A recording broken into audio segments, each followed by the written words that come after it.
Hi, welcome to The Movie Doctor. Yes, it's me, Dr. Todd Martin. Normally, I would be entertaining you with the fine details of walking technique, but I've decided to start a new feature on the channel, and that feature is going to be a slightly close related topic, movie reviews.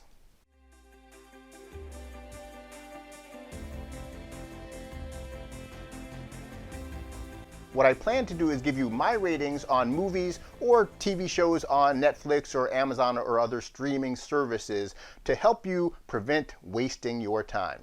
However, if you are anything like me, you're probably planning on watching almost everything anyway.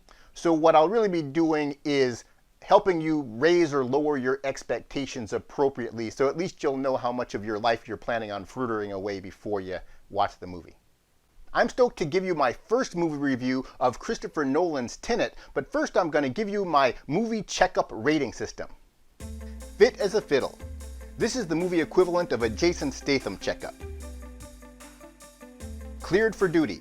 Okay, this movie checked most of the mandatory required boxes, so I'm going to go ahead and sign off on it, but I'm not making any promises. Seen better days. This movie really let itself go. Oh, hell nah. That needs no further explanation. After 6 months in lockdown, I was finally able to make it out to an actual movie theater. I was a little nervous at first, but as it turns out, my group and I were the only people in the entire theater. That doesn't bode well for the resurgence of the theater business, but nevertheless, it allows me to bring you my first movie review, Christopher Nolan's Tenet.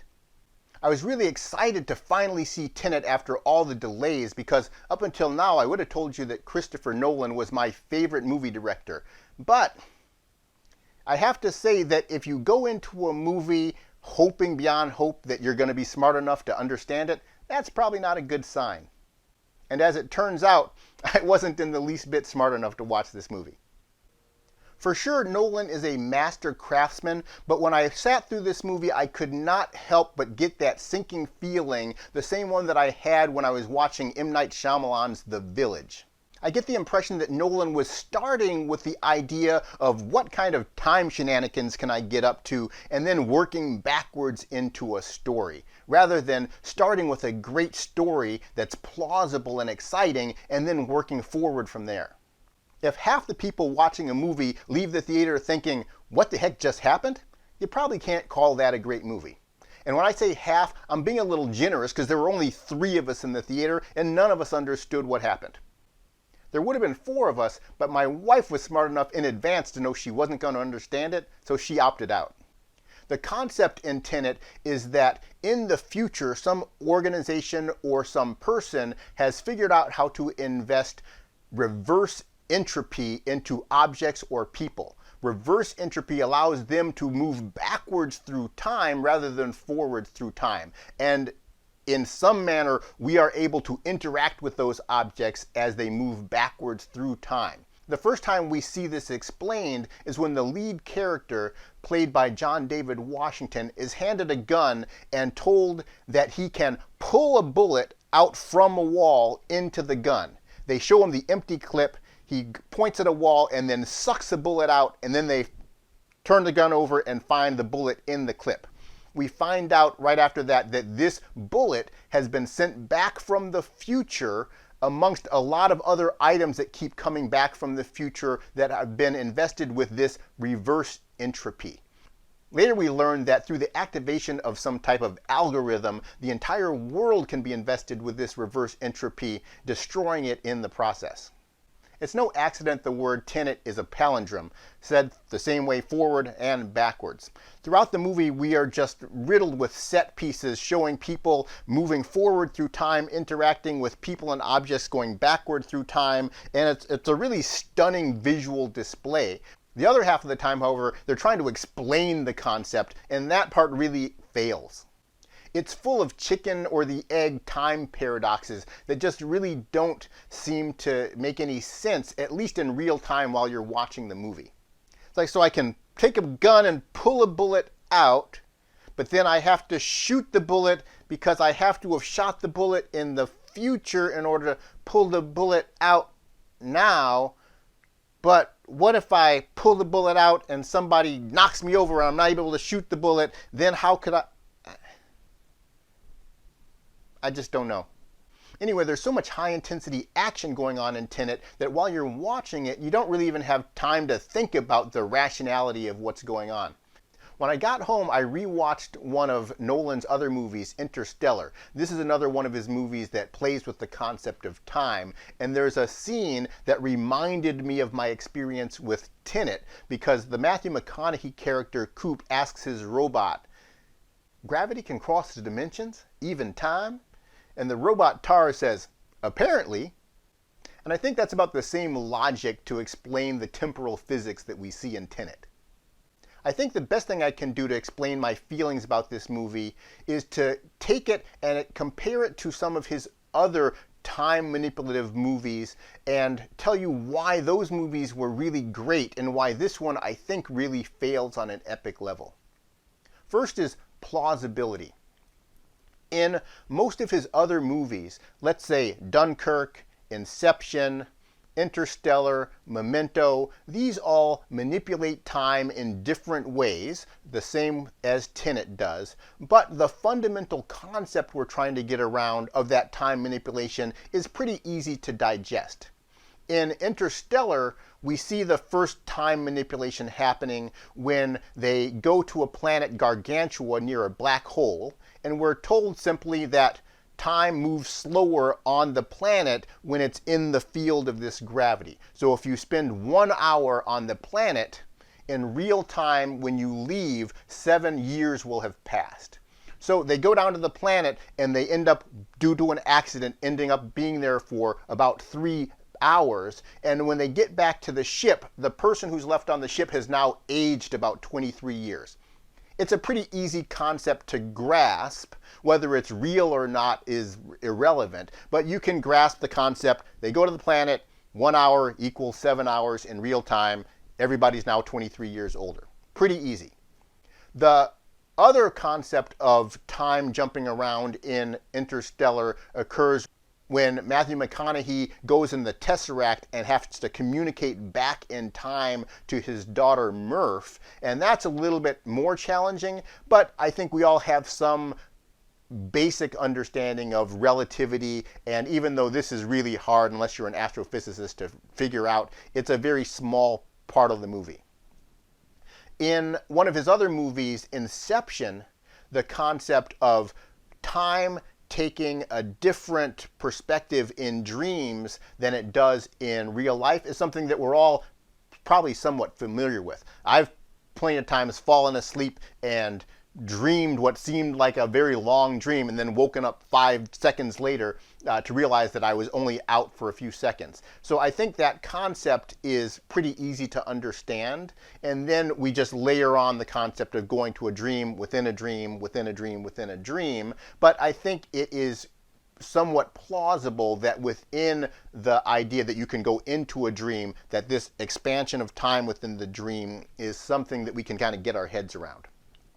Then another movie, Dunkirk, where he plays around with time. He's really just looking at time in perspectives of the different people or their viewpoints. We have the viewpoint of the soldiers on the beach 72 hours before the rescue from Dunkirk, and then we have the viewpoint from the rescuers on the boat from 24 hours before the rescue, and then finally we have the view of Tom Hardy, who's flying in a plane for 1 hour before the rescue, and then he intercuts all of those time perspectives so we can see equal time spent on the 3 different perspectives. But conceptually, it's pretty easy to grasp, even though sometimes when you're watching the movie it gets a little discombobulating.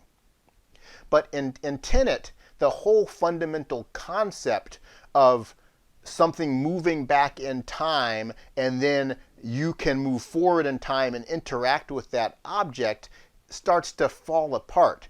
Even the concept, like I already said, of taking the bullet and pulling it out of the wall, and then you have to shoot the bullet because in order to have pulled it out of the wall, it had to have been shot at some time.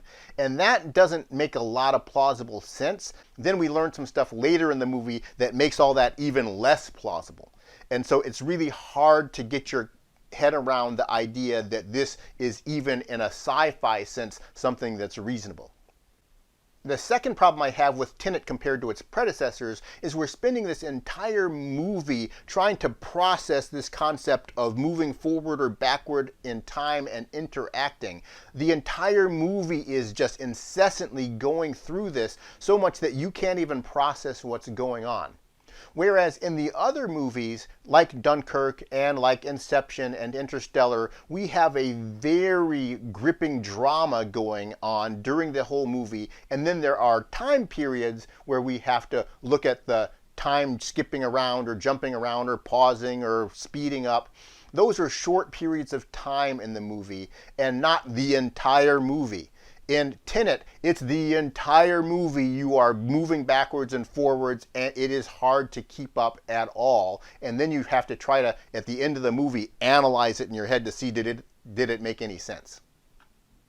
The final comparison I would have to make, and this is the most serious one, is relationships or lack of relationships. In Inception and in Interstellar, the relationships, the love theme that comes into both of these movies is really spectacular, and it's what makes the movies great.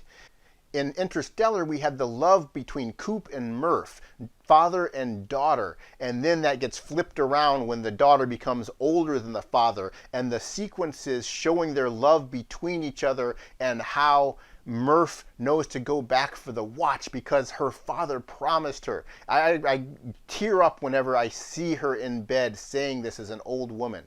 It's just beautiful. Then when he goes out to meet the Anne Hathaway character at the end, the relationship stuff just makes it work. And the sci-fi part of it is just a building block that's put upon. In Inception, we also see this great relationship between the Leonardo DiCaprio character and the Marianne Cotillard character that is just super profound. And I know the scene where she says, "You promised me we'd grow old together." And he's like, "We did grow old together." And they show the clip of them walking as an old couple, and I just get choked up when I see that. And then you also have the relationship between him trying to get back to his children. These are really profound relationships in those movies, and it's completely lacking in Tenet. In Tenet, we don't even know the name of the John David Washington character. Not through the entire movie. It's not even relevant. He gets drafted into this organization to try to stop the end of the world, and nowhere in time in this movie do we even slow down enough to mention what his name is. And he has no relationships with anybody outside of what we see happening in immediate time in the movie. And so there's no love, there's no familial love, no romantic love. There's nothing there that binds us at the end to say, wow, this was all worth it. There's a tangential family relationship between the female character and the Russian bad guy played by Kenneth Branagh and their son. But I think that is kind of a very minor portion of the movie, and it really just doesn't make it work when you're really spending most of the time focusing on this time slippage back and forth going on. And so I think that is the primary thing that I think, or the primary reason I think this movie fails. It just didn't tell that relationship story that has to occur in every movie. Even if we're talking about a world-ending movie, there has to be some story of two people in love or a family trying to stay together. That sort of thing that really makes us feel at an emotional, personal level, not just on a global level. When you're just looking at this global calamity going on and there's no interpersonal relationships, it just doesn't work for me. So in the end, I'm going to give Tenet a rating of cleared for duty, but only because the set pieces and the visual scale of the movie is so rapid and grandiose and beautiful to watch that it makes it worth it, and I wasn't bored.